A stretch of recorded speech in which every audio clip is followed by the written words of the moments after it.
morning, everyone. Welcome to Delta Entertainment. I am your host, Lincoln Kenobi. And before we get started, I would like you guys please hit that like button. Please subscribe to my channel. Would appreciate that very, very much. All right, let's get into this. So, Marvel right now has been a complete disaster, despite the tariffs and everything, because that's just started.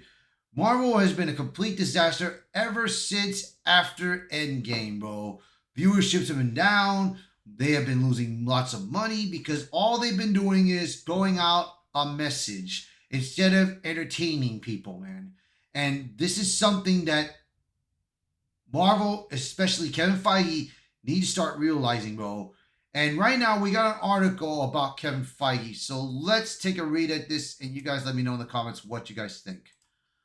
Marvel boss Kevin Feige shifts the blame away from himself again as MCU flops become undeniable. I mean, they're attacking Kevin Feige, bro. But the thing is, Kevin Feige needs to admit it. He needs to admit that it's his that everything that they have done is because of his decision. You know? And it's becoming very bad, man. So let's see. Kevin Feige, long hailed as the mastermind behind the Marvel Cinematic Universe, is now facing the harsh reality of a franchise in freefall. And instead of taking accountability, Feige is quietly trying to shift the blame anywhere he can. To Disney, to the streaming, even to the fans. A new Wall Street Journal profile conveniently dropped the same week. Thunderbolts collapsed at the box office with $76 million opening. Reviews a series of revealing admissions and insider accounts that suggest the architect of the MCU is working overtime to distance himself from the Marvel's recent failures. I mean, it's like I said, dude. All the MCU shows that have been out there, like this. I'm gonna take it for factor. I did like WandaVision. The Loki show was gender fluid. Falcon the Winter Soldier was all racist, which is kind of stupid. You know, I didn't watch Miss Marvel. Moon Knight was fine. But it had a little bit of girl boss in there. A little bit, but still. It didn't give us enough of Moon Knight action. What else? Hawkeye was good. I really liked it, Hawkeye, especially Jeremy Renner coming back as Hawkeye. But they were trying to get Kate Bishop to be the new Hawkeye. That's what they're trying to do. And if you have heard, Jeremy Renner decided not to come back for season 2 of Hawkeye because Marvel kind of disrespected him, especially when he almost got himself killed in a snow plowing accident, bro. He almost got himself killed, and instead of paying him the price that he normally got paid in season 1, they're trying to give him half off of it. So basically, Jeremy Renner just gave him the finger that he's not going to go back. I mean, Daredevil, Born Again, I was hoping for the show to be successful. Apparently, it wasn't. It did not please the fans and not me. Because look, I liked it a couple of the episodes that they had in there. I understood what they were trying to do with it, but it just did not work. It was not working. I mean, the season finale, the last episode was the best, to be honest. Out of all of them, the season finale was the best. But we'll see what happens with season 2, bro. So, yeah, man. I mean, it's just been nothing but a complete disaster for Marvel, dude. Let's break down exactly how Feige is assigning blame and spinning this narrative in his favor point by point. First, an excellent corporate citizen. Feige reportedly told colleagues he only agreed to the recent Marvel content overload because he wanted to support Disney's streaming ambitions. As the journal recounts, Feige recently told the college he agreed to the plan because of the zealousness to tell more stories and desire to be an excellent corporate citizen. I'm going to say this. Avengers Endgame should have ended the Avengers. Completely. Like, completely. Should have ended the Avengers. We could have introduced the X-Men and the Fantastic Four earlier. And then when coming into the Doomsday Secret Wars, we could have had some of those characters from the Avengers come back for this. But they didn't. They went to a different route, and it kind of went down to a complete disaster.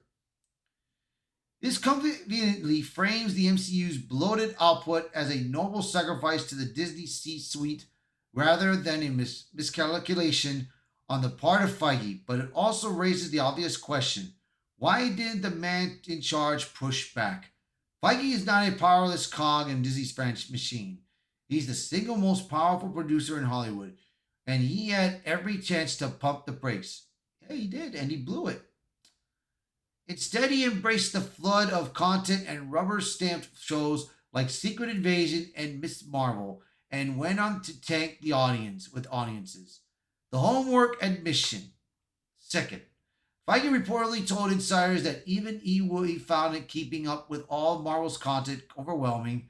According to the journal, the MCU boss admitted that watching all the comic book giants' new TV shows and films had started to feel more like homework than entertainment. This is a stunning admission. The man overseeing the entire operation claims even he couldn't keep up. That speaks volumes about the disorganization and lack of vision plaguing Marvel. But rather than own that, Feige uses the comment to paint himself as just another victim of the content overload he orchestrated. 3. Orcs overstretched, overcommitted, and underinvolved. The article quotes insiders who described how Feige became so overwhelmed by the volume of decisions required that they would chase him in the halls to get feedback. Weeks of work would be discarded after last-minute changes from Feige, often with little time to implement fixes. People who worked at Marvel in the early 2020s said it was challenging to secure enough time with Feige to get his feedback. The implication: Marvel projects were failing because Feige couldn't be everywhere at once. But again, this shifts the blame on logistics, not leadership. It ignores that Feige willingly let the MCU balloon to an unimaginable size. Marvel fatigue and blaming the audience. Feige has consistently leaned into the narrative of the so-called Marvel fatigue to explain the franchise's downturn and blame the fans, but this ignores the deeper issue. The content itself hasn't been good.